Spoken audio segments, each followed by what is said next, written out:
someone sent an email, and they said, we've been studying Melchizedek all summer or in the home groups.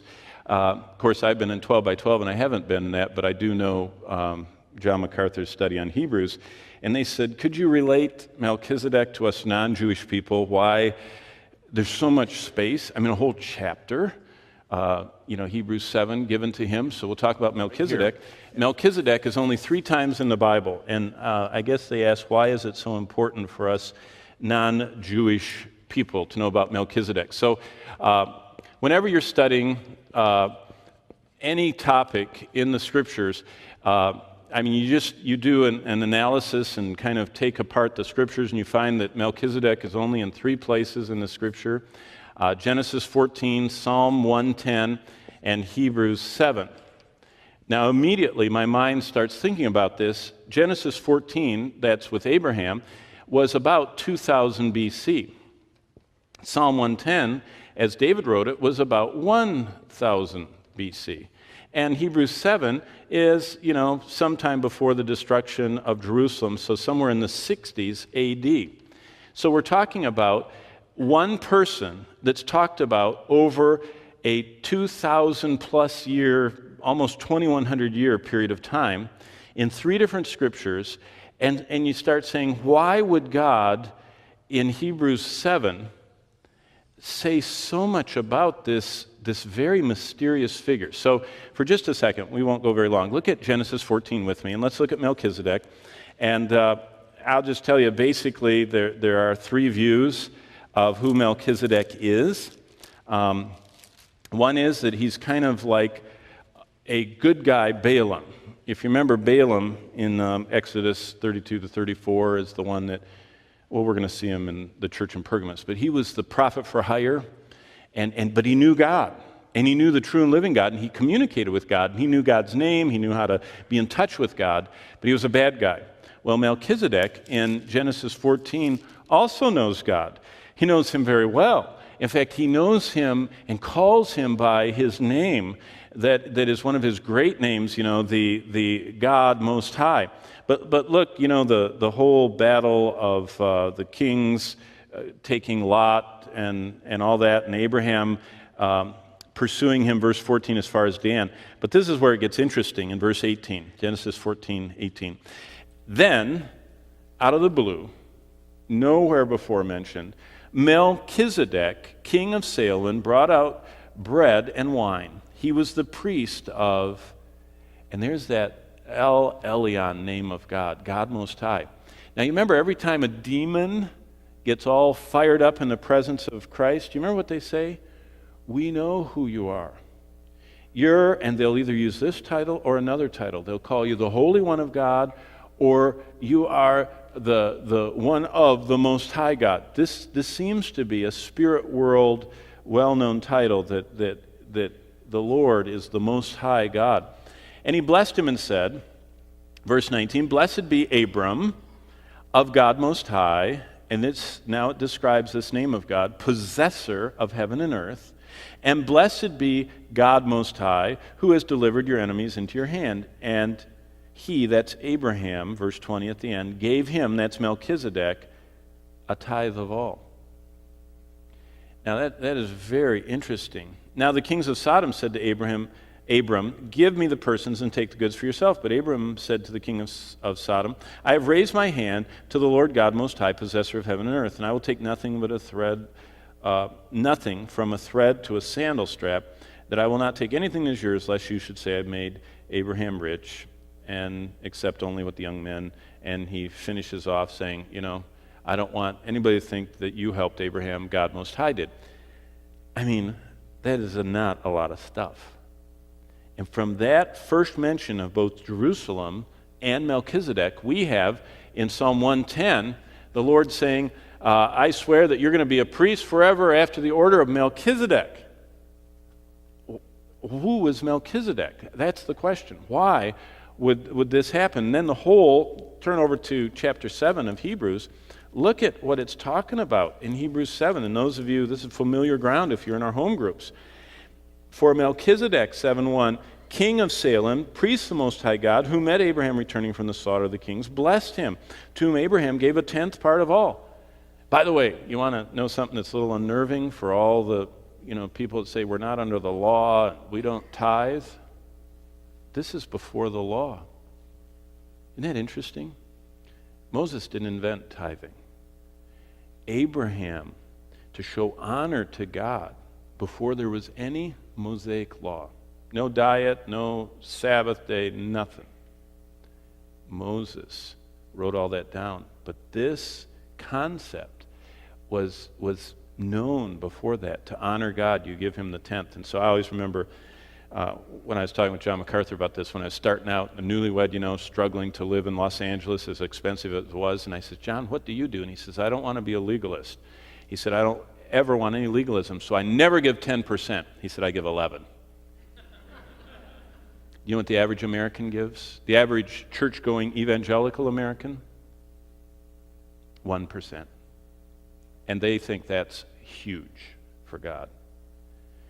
As long as we're on tithing, whoever asked this question, thanks for asking it. I've been waiting for a long time to talk about this.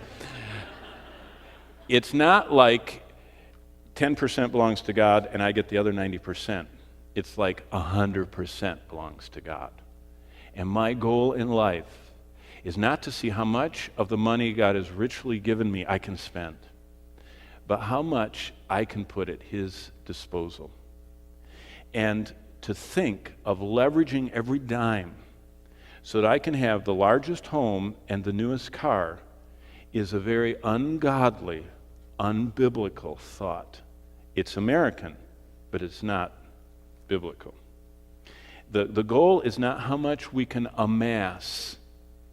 It's how much we can sacrificially show the lordship of Christ over in our lives. So thanks, whoever stuck this under my door to get me started on that. But let's get back to Melchizedek. Who was he? Well, basically, if you're in the study, you know that he is a contrast.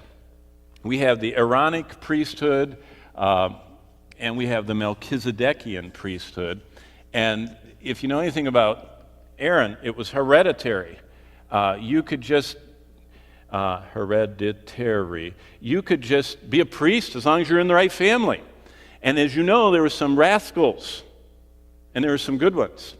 And there were drunken children of Aaron that got burned up by the Lord and other things. So, and then we'll come to that with the Christian and alcohol. But with Melchizedek, it was very personal. It shows that God picked him. Another thing about the Aaronic priesthood was these were just men, and basically that were dying. We all are dying. Melchizedek is described as having neither beginning of days nor end of life. He is pictured as being timeless. You're doing this in the study. You can do this. But what Melchizedek is it is a picture of what Christ will do. Like the Aaronic only dealt with Israel. They were only priests for the nation of Israel. Melchizedek is a priest that the kings of Sodom are recognizing, that Abraham, the one from Ur of the Chaldees, is talking to long before there was in Israel. And so he is what we could call global or international or whatever. It's a worldwide priesthood. And so why Melchizedek is so important is he becomes what we call a type of Christ. That Christ would be a personal priest, that he is an eternal priest. That's what the whole goal of Hebrews 7 is. He has a never-ending priesthood that saves us to the uttermost. And he isn't just saving the Jews, even though Jesus said salvation is of the Jews, but he's also so loved the world. And so you can do the rest of the study, but I still haven't answered who was he. And so there are three views of that, and I will just briefly tell you what they are, and I'll tell you the one I like. Melchizedek could be one of three things. Either he could be a good Balaam. In other words, some pagan that came to know the Lord and knew access. So he was kind of like a good priest that knew God, but predates any revelation that's written down. And that's a view of some. We still don't know where Balaam came from. Balaam knew how to get directly in touch with God, which few people in the Bible knew. So Balaam is a mystery. The one thing about Balaam, though, is Balaam wanted to, by his own words, he says, "Let me die the death of the righteous." He says that. But you know what? He didn't want to live the life of the righteous. And so Balaam is forever a picture of someone that's talk but didn't possess. That he talked about God. God was near in his mouth but far in his heart. And as far as we know, Balaam is going to be suffering the blackness of darkness forever, eternal perdition, because he wanted to die the death of the righteous without living the life of the righteous. In other words, a life of faith. But so he was a good priest. Number two, some say that he was a theophany. Melchizedek was.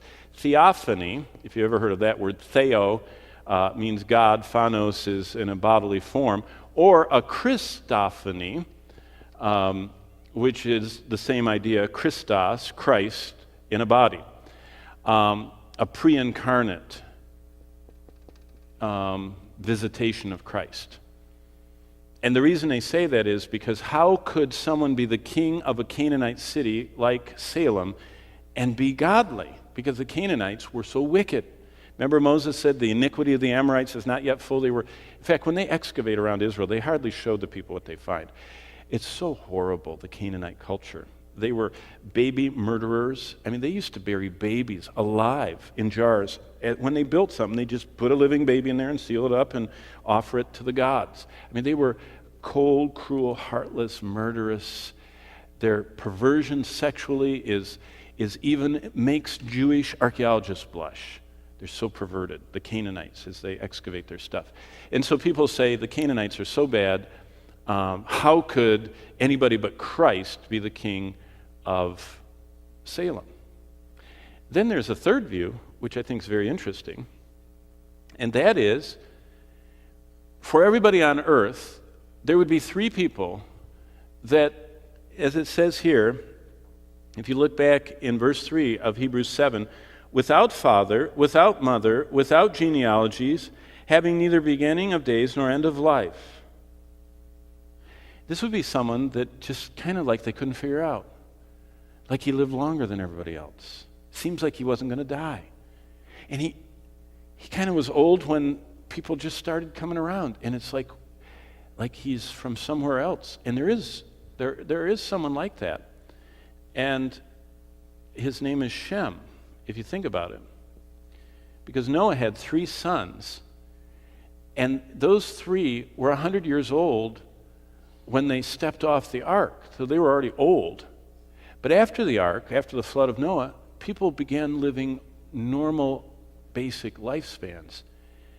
A little elongated, but not really anything. And Shem lived 500 plus years, if you read what it says in Genesis 11. And so here's what I mean. Shem lived 400 years after the flood. That means that Shem would have been around for about 100 plus years, I don't have my chronology in front of me, of Abraham's life. So Shem easily could have lived in Jerusalem. Why? Because Japheth lived in Joppa. You know, you remember Shem, Ham, and Japheth? Do you remember what they did? If this is the ark, Japheth went down to Joppa, and his family became what we call the Europeans. Those are the Japhetic tribes. And if you're ever interested in this, there's a guy named Bill, I'll think of it in a second. He spent his whole lifetime, he's a British guy, he spent his whole lifetime studying the table of nations that's in Genesis 10.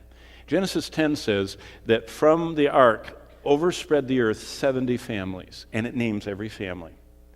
And it gives a specific name, the Mizraim and the Kethraim and the Luddites and blah, blah, blah, all these, 70 names. And Japheth's family, Ham's family, they went south.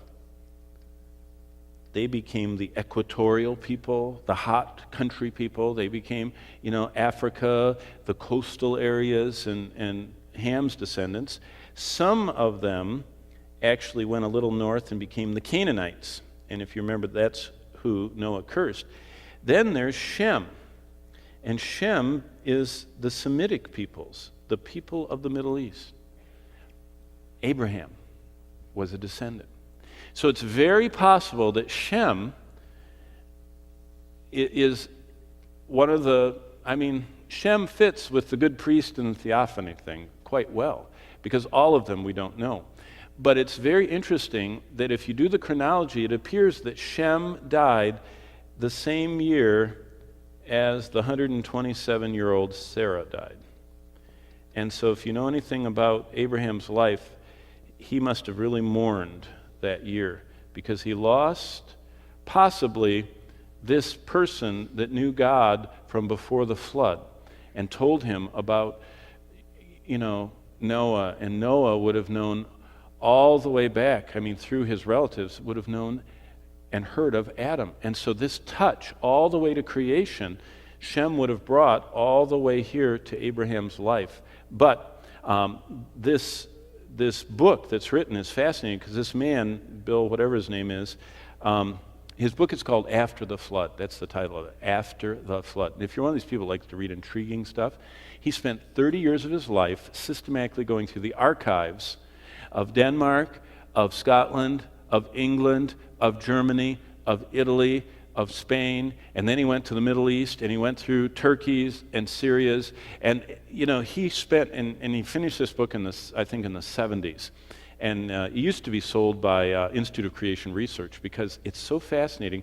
What he found is every one of the 70 families that are listed in Genesis 10, every one of them you can find in the royal archives of these countries, exactly spelled the same.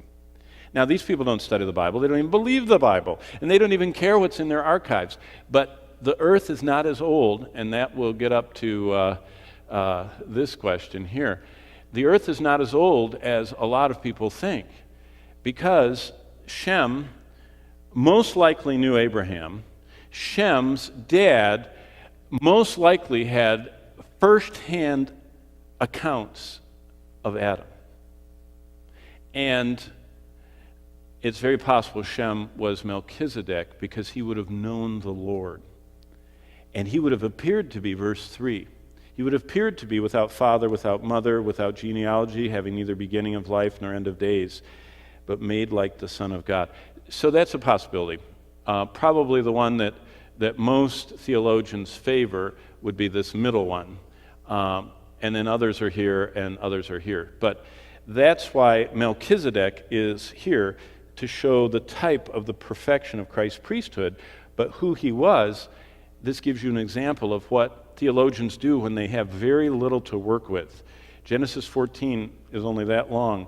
But if you do the math, and there's no reason to believe that the Bible means anything other than it says, that Shem lived after the flood about 400 years, and so he would have been synonymous or contemporary with Abraham.